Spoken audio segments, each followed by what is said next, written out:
জয় শ্রী জগন্নাথ দেবের জয়। বন্ধুরা, আমরা জানি যে জগন্নাথ দেবের জ্বর হয়, স্নানযাত্রার পরে যে জ্বর হয় সেটা 15 দিন স্থায়ী থাকে, তারপরে রথযাত্রা হয়।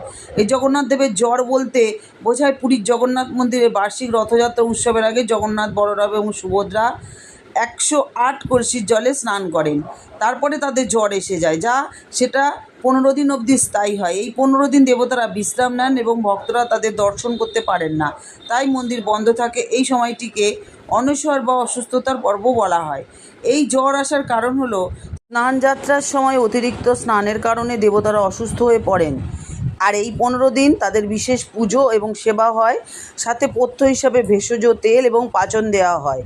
এমনই জ্বর আসে জগন্নাথ দেবের যে তার জ্বর কমাতে রাজবৈদ্যকে ডাকতে হয়। তিনি মূলত একটা প্রেসক্রিপশন তৈরি করেন, সেখানে মোটা মোটা করে ওষুধ লেখেন, তারপরেই শুরু হয়ে যায় জগন্নাথ দেবের রথযাত্রার আগের দিন পর্যন্ত তাকে নিম পাতার রস, কখনো করলার রস, কখনো পাচন, বিভিন্ন প্রকার গাছগাছার ওষুধ খাওয়ানো হয়।